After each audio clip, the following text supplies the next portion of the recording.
Lester Holt's announcement that he's soon leaving his position as anchor at NBC Nightly News is only the latest in a wave of departures.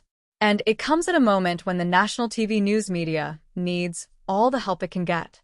Holt, renowned for his ability to anchor over long periods of time during breaking news situations, said in his announcement that he plans to devote his energies to the news magazine, Dateline, moving forward.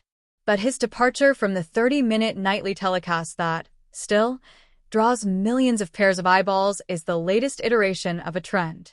Before Holt, there was Chuck Todd, who outright left NBC News earlier this year after exiting the moderator chair at Meet the Press in 2023, Hoda Kotb, who left today in January, and Norah O'Donnell, whose final broadcast of CBS Evening News aired last month as well. All of this happens at a moment of media upheaval that has also seen a reshuffling of the board at MSNBC, which says goodbye to Joy Reid and Alex Wagner as weeknight anchors. The ongoing diminishment of TV news, set into motion by the internet and social media, and accelerated by the rise of a political figure who has declared war on the press, necessarily means that each new hire is diminished by comparison to those who came before. Part of this is just common sense.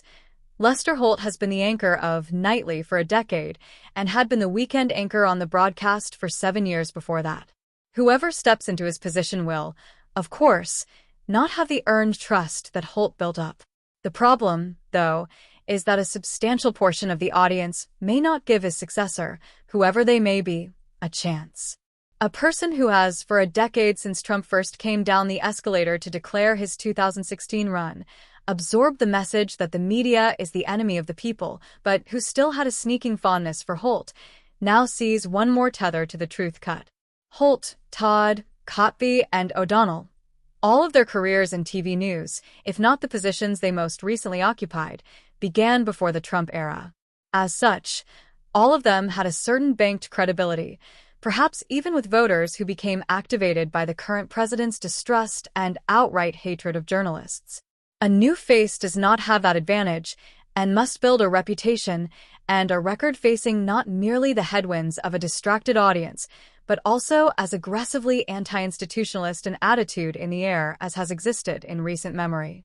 On NBC in the mornings, for instance, Craig Melvin, Kotb's replacement, is already known to viewers. He'd been a part of the program previous to his elevation, but faces the challenge of breaking out as a one-name star in an eminently distracted news climate. That will take time, effort, and perhaps an abatement of the news cycle that hasn't yet come. It's easy to see why, for a Holt or for an O'Donnell, leaving the grind of daily newscasting holds its appeals. O'Donnell's new posting as senior correspondent leaves her, notionally, free to pursue high-profile bookings across CBS News platforms, just as Holt can devote more time to impact journalism outside the day-to-day churn. And O'Donnell's own employer seems to view the position of chief newsreader as so tangent to its operations that it didn't really fill the position. She was replaced by a pair of co-anchors, Maurice Dubois and John Dickerson, who placed the focus on correspondence in the field rather than on the person reading the prompter. It's easy for commentators of a certain cast of mind to get a bit lofty. CBS anchor spot, after all, is the one once occupied by Walter Cronkite, whose broadcasts informed the nation through wildly turbulent times.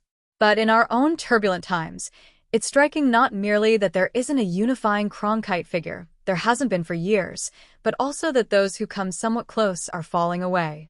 Many things in the TV business are cyclical, but the slow decline in relevance of TV news suddenly feels a lot less slow and a lot more vertiginous. It's easy to see why its stars went off the ride, but hard to know where that leaves the rest of us, in the audience at home, and in an electorate increasingly divorced from fact.